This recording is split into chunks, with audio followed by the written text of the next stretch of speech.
The Green Party is the first federal party to roll out its full election platform, promising a deficit-free budget with billions of dollars for some new high-ticket items. Among the promises, abolishing tuition fees for colleges and universities, the national pharmacare plan covering the cost of prescription drugs, and free dental coverage for low-income Canadians under the age of 18. Green Party leader Elizabeth May joins us now. It's a pleasure to have you in studio. Well, good morning, and thank you for having me. I really appreciate it. So a lot of items there, and I have to say, we took to social media and asked people to weigh in and questions that they had for you, and the number one question was free tuition, pharmacare, dental.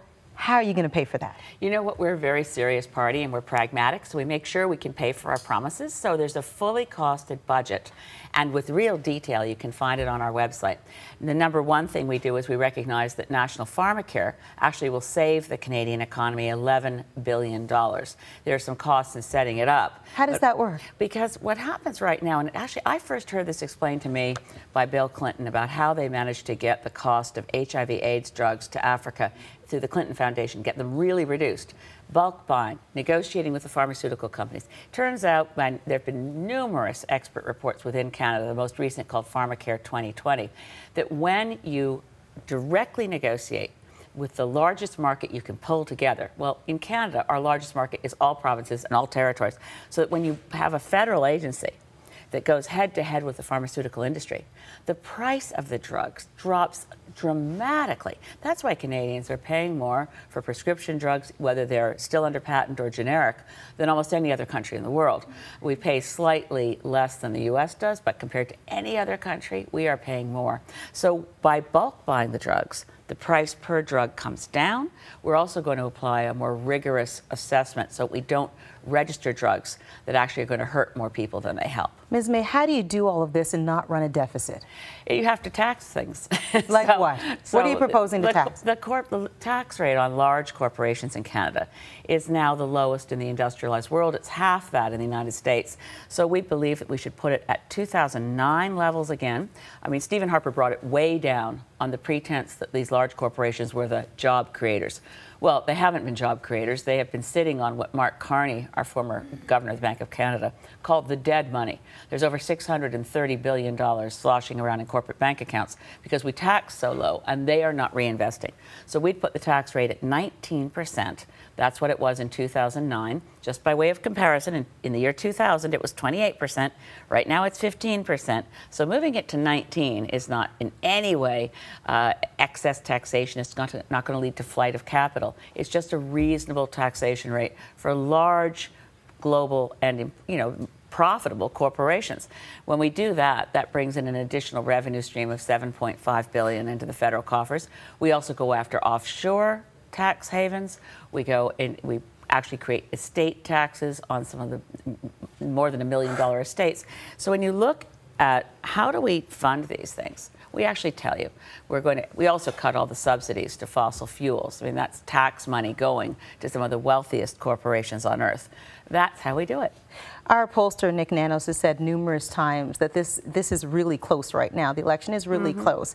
And that the disenfranchised voters, those that haven't voted before, young people, yes, our Aboriginal peoples, if they get to the polls this time, this could turn the election. When it comes to the missing and murdered women and the Truth and Reconciliation report and the recommendations there, how are you targeting those voters? You know, I wear this Truth and Reconciliation honorary witness pin every day to remember that we have to move forward on the Truth and Reconciliation Commission recommendations as they apply to the federal government and work with partners. I mean, I'm so proud of those. The municipalities in this country, the mayors, they formed a task force right away for how to implement those recommendations as they affect the municipal order of government. We need, as a country, to work together. We believe we should immediately have an inquiry into missing and murdered Indigenous women and girls.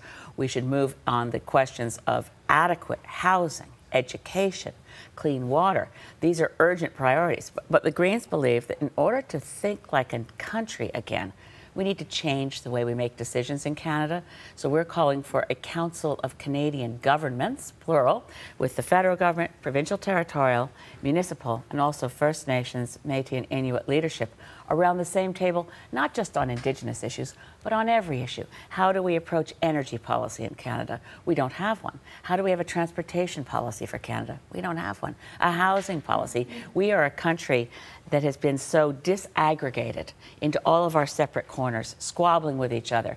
And we believe that if we work together, there's nothing we can't do. Work together, and that's what you have at the front of this platform. He'll be building a Canada that works together, but you said you will not work with Stephen Harper on any level. There's a minority government. What happens with the balance of power? I've been in Parliament the last 4 years in a majority Conservative administration. I've worked with them absolutely across party lines. But if it's up to us, at the end of the next election, with Green seats in a minority parliament, there just is too big a gap, too big a gulf between Stephen Harper's approach to key issues and our approach. But we do want to work together, reach out across party lines, and ensure that we have a parliament that works well. And that means we could work with the NDP, we could work with the Liberals. The goal of Green MPs is to have a parliament that's more respectful, more deliberative, and actually productive. So in my mind's eye, if people want to do a quick history check, the last parliament we had like that in a minority was under Lester B. Pearson, the late 1960s, and a small group of MPs, led by Tommy Douglas and the NDP, 14 of them, are responsible for why we have a universal health care policy. Our universal health care system was brought in then in a minority parliament. So was Canada Pension Plan. So was unemployment insurance. So we know that if you put the country ahead of your partisan interest and you're prepared to work across party lines, you can really take a minority government and make it the best parliament we've ever seen. Ms. May, good to have you here. Thank you for coming in. Thank you.